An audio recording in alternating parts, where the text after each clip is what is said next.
There are lots of different reasons why people may not be able to see your child through a brain-based lens. But one of the most common reasons, in my experience, is they don't understand. They don't understand this approach. They don't have the information that you now have about why this parenting approach is what your child needs and deserves. And they don't have the science behind it.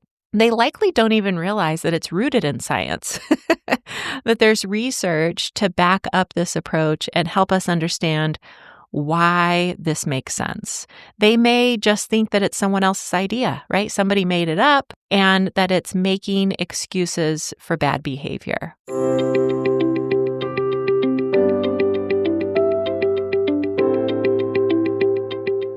Hi there, and welcome to the Brain First Parenting Podcast. I'm your host, Eileen Devine, and I am a therapist, parent coach, and educator who supports parents that are raising children, teens, and young adults with brain-based differences and challenging behavioral symptoms. If you are a parent or caregiver of a child who has intense, confusing, relentless, or sometimes even scary behaviors, you are in the right place, and I am so glad you're here. Let's get started.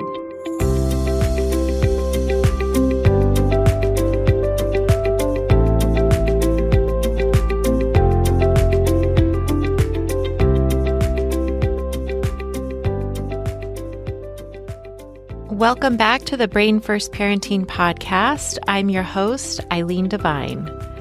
I usually come up with ideas for this podcast as I sit with other parents and just listen to what's on their mind, what they're currently struggling with, what they're currently trying to figure out related to their child, or what's most pressing for them. And this episode is no different. At the time of recording this podcast, we are headed into the middle of what is, for many of you, in the U.S. at least, a busy holiday season. As I record this, it is Thanksgiving week. And this holiday season here in the U.S. that begins around this time, it can last weeks. It can last a good 6 weeks for many of you from start to finish. So you can imagine what various challenges have been coming up in these conversations with my clients this week. Again, all of my clients being parents like you and I who have kids with neurobehavioral challenges, the parents that I support. One of the dominant themes in the last week or so is how to manage the often tricky and stressful time with extended family who may not understand your child from this lens that we talk about on this podcast, a brain first lens. That has been coming up a lot. And it makes sense why that is. Around the holidays, we usually get together with family, maybe more often than usual. And so, I thought, well, this is probably worth talking about on the podcast because I know that the few clients that I was meeting with and having these conversations, they certainly weren't the only ones with this on their mind as kind of this stressor that was looming large in the future. So I was meeting with a particular mom this past week, and she was telling me about how she and her family always had Thanksgiving dinner with about 15 other family members, 15 or 16 other family members. And this is how it had been for as long as she could remember. And it was always stressful for her because she didn't know how her son would behave. And usually it didn't go well. So based on how it had gone in the past, she knew that chances were it was going to be a rough go of an evening for him, and then, of course, for her as a result of that. And it was also stressful when she thought about the extended family members' reactions to his having a hard time. They didn't see it that way, of course. They saw the behaviors through this behavioral lens. So that reaction to it could be pretty harsh, pretty judgmental. It wasn't as supportive as she'd like. She felt judged. She felt embarrassed. And frankly, it was a pretty awful experience for her all the way around from every angle, every aspect. So last week we were talking about this dynamic. It was clearly on her mind and the clear pattern of how things had gone for this event for each year. And through that conversation, we really looked at the specific stress points where were the specific points of stress that things started to escalate. And then from there, we talked about what she thought her son needed in terms of accommodations so that he could make it through those stress points, and what she also needed in order to support him through those really hard moments or expectations that she could see now he just didn't have the capacity or the skills to be able to manage. So she identified a handful of accommodations through that conversation that her son needed to have in place to be successful in this particular situation of having Thanksgiving dinner with 15 or 16 other people. And one of them was that at the dinner itself, when the food was ready, but before the larger group had kind of gathered and started eating, she would go and she would make up a plate of food for her son, and they would go into a quiet room in the back of the house where he could eat in peace, just the two of them. And then when he was done, and the rest of the family by this time was gathered to eat as a large group, the plan was for him to take his iPad into the back room, into that same back room, and just chill out, right, until the big group dinner was over. That way, her son wouldn't experience the overwhelm that he had experienced every year before in this situation. He was doing exactly what he needed to do to find some relief and to be able to make it through without becoming symptomatic, right? Those challenging behavioral symptoms. And what this plan also would allow for her is to actually enjoy the dinner with her family. She would know that he was okay, that he was squared away, that he was happy, he was content.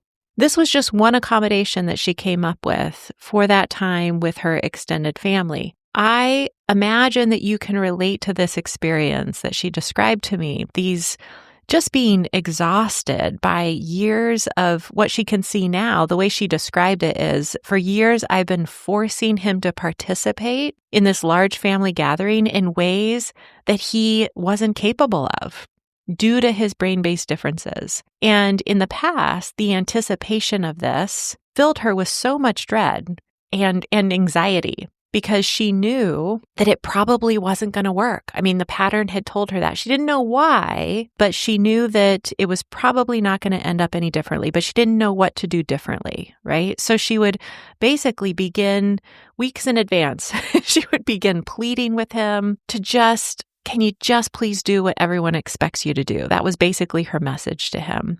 And she would try to convince him to do this. She would try to motivate him in various ways in those weeks leading up to it. And the more she pushed, the more symptomatic he became. Meaning, the more she pushed this conversation and her own anxiety and fear is kind of leading the way in that conversation, the more challenging behaviors he'd have. And then this would, of course, extend to the gathering itself. When they're in front of everyone, it never ended well.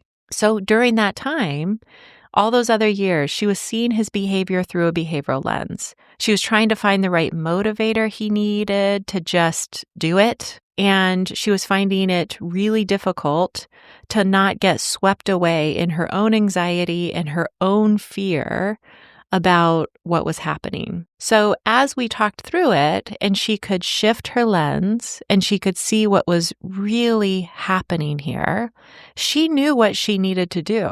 She had clarity. She knew that her son didn't have the capacity or the skills to fully engage in the way that she had asked him to all those prior years. And she knew that she needed to inform her family of the accommodations that he needed, the specific changes to the environment that would be needed to be put in place in order for him to be able to be there. And even though speaking up like that was way out of her comfort zone, she was so relieved to have a clear and specific plan that she felt confident would help both of them manage this time with their extended family. I know additional time with family can add to the stress of this holiday season for many of you, especially when you are the parent of a complex child who is frequently misunderstood by many people in their life, and family is no exception to that. But what we're talking about in today's episode, it applies beyond the holiday season. I want you to know that. I know, again, in talking to many, many parents about this over the years, that this can be an ongoing source of stress and struggle at other times too, like vacations with extended family or dinners, birthday parties, other similar events with extended family. So anything that really brings you together in these ways, that's what today's episode is about. So, as I've said a few times already, when this comes up, which is often in my work with parents, we want to begin with thinking through what exactly is stressful about this and what ideas are there to consider that might make this a little less stressful for you and also for your child. The place I like to always begin, I always like to begin with the assumption that if people know better, they can do better. I know that may sound Pollyannish to some of you, but I'm going to start us off today with that perspective, okay? So directly related to that, if we can begin there, that if people know better, they can do better. There are lots of different reasons why people may not be able to see your child through a brain-based lens. But one of the most common reasons in my experience is they don't understand. They don't understand this approach. They don't have the information that you now have about why this parenting approach is what your child needs and deserves. And they don't have the science behind it. They likely don't even realize that it's rooted in science, that there's research to back up this approach and help us understand why this makes sense. They may just think that it's someone else's idea, right? Somebody made it up and that it's making excuses for bad behavior. The fact that this is a core belief that so many people hold, including some people in our own families, it makes a lot of sense to me when you think about how our larger society views behaviors, that it's willful, that it's intentional, that kids just need the right motivation to behave better. Motivation meaning the right threat or consequence or bribe or reward that is finally big enough or important enough to them that they will finally decide to change their behavior. We live in that society and the people around us do as well. And oftentimes that's all we know until someone helps us understand that there's this alternative lens to consider, right? I mean, I don't know about you, but before I was a parent to a child whose brain works very differently, this is absolutely how I viewed behavior. And I don't think I was a bad person for thinking this way. I wasn't harsh or mean in my response to bad behavior, but I did approach it from a behavioral perspective, for sure. It never occurred to me that there might be another perspective to consider. Like so many of the parents I've worked with, the shift in understanding for me came from being provided with the information I was missing, and most especially the science behind this approach. It just made so much sense to me when I began to learn about the research related to the brain behavior connection and the nervous system behavior connection. It also allowed me to confidently go all in on this approach. Again, this was over a dozen years ago now, when my now teenage daughter was 3 or 4 years old. But back then, knowing the science behind it, it gave me confidence as a parent, especially in the beginning when progress was slower than I would have liked. And that confidence then extended to how I explained it to other people in her life, like extended family. If you are in a place where you want to be able to inform your extended family about this approach and the science behind it, but you don't feel quite capable of doing that yourself, maybe you feel like you still have some learning to do yourself, that's okay. It's totally understandable. I have a few specific resources for you that I will put in the show notes for this episode.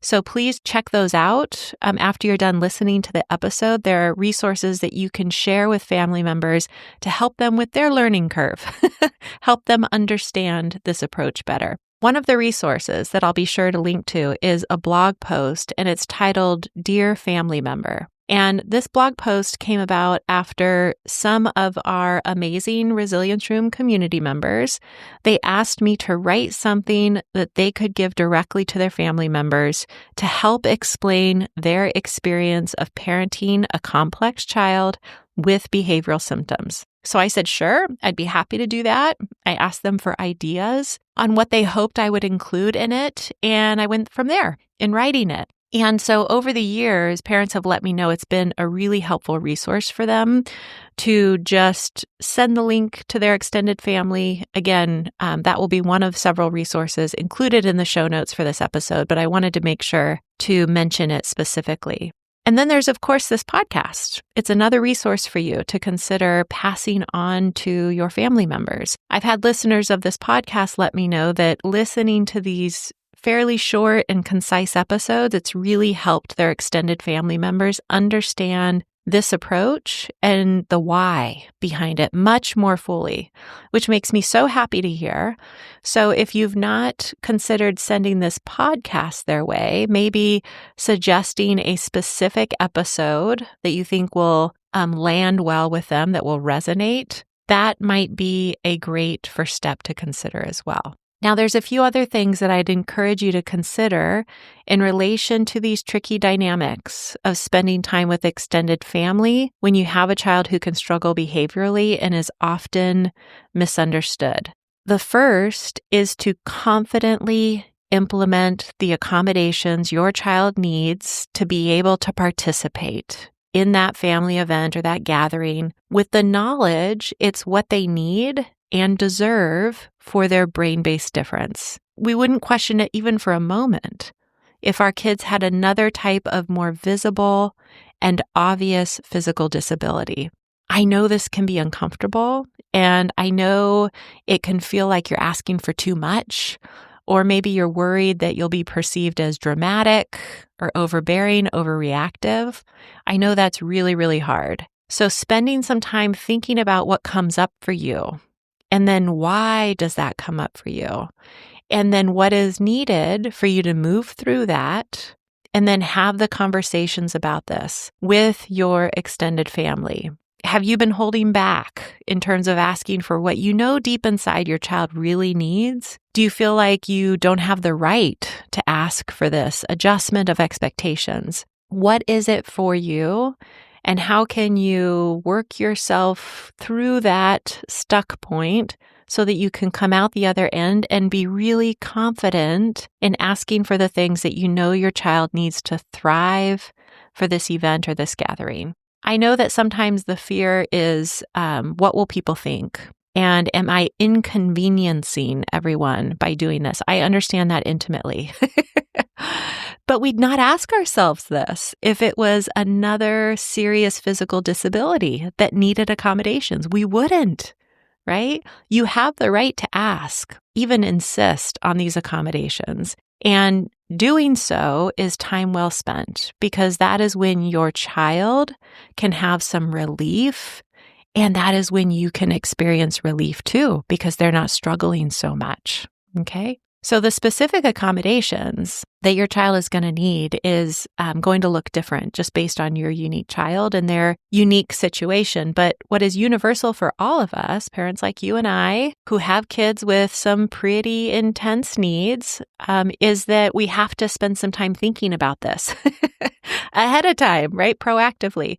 We need to think ahead of time on where is this poor fit? Where is that poor fit? What is the environment asking of them that they just don't have the skills or the capacity to do, right? And that is where we then think about what accommodations do they need in that specific moment, situation, whatever it might be, so that they're not working so hard and becoming so symptomatic because of it. So again, I know this might be hard to hear. I know it can feel heavy. It can feel like a lot of work. But what I want to remind you of is the fallout from not doing this, right? That is even harder, that it just feels so terrible. I know that it's so hard for you. So maybe for you, it's that you spend the time with family, but you have proactively let the host know that you won't be able to stay for the entire event because you know that your child just doesn't have the endurance for that. Or maybe it's that you won't come to something at all. I know this is hard too, right? It's hard when there are so many expectations and years of traditions and all of that involved. And also, if your child doesn't have the skills to manage it, it's more than okay to say, I'd really love to have us all there, but we're going to need to sit this one out. And I'd be happy to share why this is the decision that's needed for us right now when you have some time to chat. And know that I really appreciate your understanding, right? And leave it at that. The other thing I'd encourage parents to spend some time thinking about in relation, again, to extended family is who are the people in your extended family who get it? They are the ones who just seem to get what's happening. They are really putting in an effort to connect with your child. They are happy to see them. They ask you about how things are going. How's your child doing? How are you doing? Those family members who are gentle and kind in their support of you, especially when they can see that things are hard, right? Who are those people? And then can you reach out to them ahead of the family event and let them know how you're feeling? And maybe let them know that you've always appreciated their patience, their understanding, and that you're just glad to know that they'll be there. You don't have to ask them for anything specific, but if that door is open, if you feel like that's a possibility, that would be a great next step. And it doesn't need to be a big ask. It could be something like, hey, would you mind sitting next to my daughter when we all sit down to eat so that she has someone on each side of her who can support her through dinner, right? These big gatherings are really stressful for her, and I know it would help her a lot to have each of us sitting on either side of her. That's not a big ask, but a family member who does not have this as their lived experience, they may not understand exactly what you need, but they're willing, they're there, they want to help you out. And so identifying who are those people and are there things that you can ask of them, specific asks of them beforehand in terms of these accommodations. I would also encourage you to think about the family member who, despite your efforts, they definitely do not get it. They are very entrenched in a behavioral lens. They have not been able to shift their perspective in the ways that we talk about on this podcast. And I'd encourage you to think about whether or not there are some boundaries that need to be set with that person to protect your child's peace and also your own. I know how hard this is. It can feel so awkward. It can feel scary to do this if it's way, way out of our comfort zone. It requires you to stand in your truth. And the truth is that your child isn't a bad kid and they're not a troublemaker. They have a really serious condition that deserves accommodations, not shame and punishment, right? So these boundaries that I'm suggesting, they can be established in really respectful ways by clearly letting this person know what is okay and what is not okay in terms of their interactions with your child. This is hard, I know, but here's why I'm encouraging you to think about who these individuals are for you. I've worked with many parents who have had this anticipatory dread of time with extended family. And when we really dig into what that dread is about, sometimes it is really about one person and the judgment they feel from that one person and the consistent pattern of negative interactions that that person has had with their child. What they find is that yes, setting boundaries with that person and having this very frank conversation is definitely hard, but the anticipatory dread that they felt is even harder, right? Or going to the event and not having said anything and things ending up just as they predicted they would because they didn't say anything, that is even harder. I believe that we need to give people the chance to shift their perspective, right? Know better, do better, to this brain first lens. And that comes with giving them information we were missing at one point. I like to think that most people are capable of making the shift, that once they understand, your child has a unique brain, they have a fragile nervous system, they start to get on board. But again, if there's someone in your life who you've decided for whatever reason is not capable of that, then the next hard question that each of us needs to ask ourselves is my child safe in the presence of this person? If they are going to continue to punish or alienate or shame your child for their brain-based conditions and symptoms, the answer is pretty clear. It's no. And That's a really devastating conclusion to have to come to as a parent. A parent who, of course, wants to protect your child, but also loves your extended family, right? It's really, really complex. So I want to acknowledge that and also really make sure that we have some clarity around what we might consider doing so that things go differently. So speaking of complexity, there's this other added layer, as there always seems to be with these topics that we cover on this podcast. These topics that can appear so straightforward and clean cut on the surface, but they rarely are, right? And this one is no different. So here's the added layer that I see with this. It's easy for me to say, hey, if your family doesn't get why you're supporting your child this way and they don't understand their differences or their disability, then just do this and that and then be on your way. Now, I hope you know I'm not being that flippant about it. I know it really is very, very hard what I'm asking you to do, but I know that it can feel when we're on the receiving end of practical steps or tips or advice, and we're on the receiving end of that, and the situation actually has lots of deep emotional layers to it, we need to address those deep emotional layers as well, right? I don't want that to get missed here. I don't want it to go unacknowledged. This is the parent experience that we're always talking about, right? Yes, your child needs this and that, and also it impacts you in really significant ways, and sometimes in really big and hard ways. And family of origin stuff, that's a lot. It's lots of history, long and deep relationships, lots of expectations, lots of emotions there. Your experience of parenting a complex child, maybe an experience you're still working to find peace in and acceptance of, that's a lot to manage on its own. But layered on top of this conversation of how we talk to family members about that experience, what we ask of them, it feels like a lot to process because it is.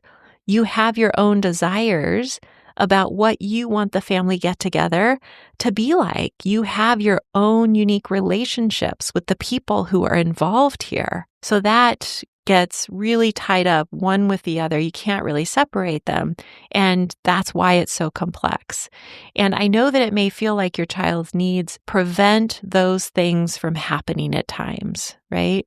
So managing the grief and the loss that you feel wrapped in all of this, that's another piece of it. That this big extended family vacation, for example, it's just isn't going to be possible for us because of my child's needs. Or maybe it's, all the cousins, they're so close and they're spending all this time together, but my child isn't really close with them and hasn't been able to spend that kind of time with them because of some of the real big struggles they have, right?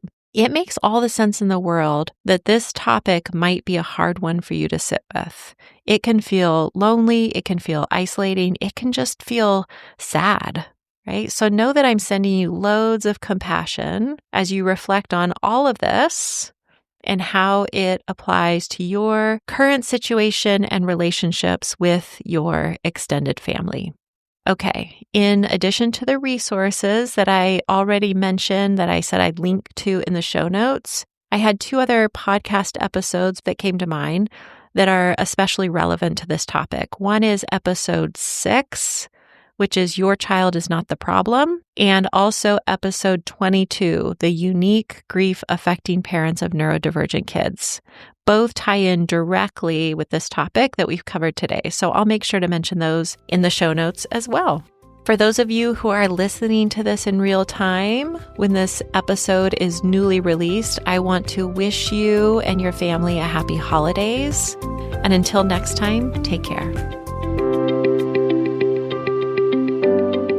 Hey, if you found today's episode helpful in any way, I'd like to ask a quick favor of you, and that is that you take just a moment to share this episode on Instagram or Facebook, the 2 places where I hang out most.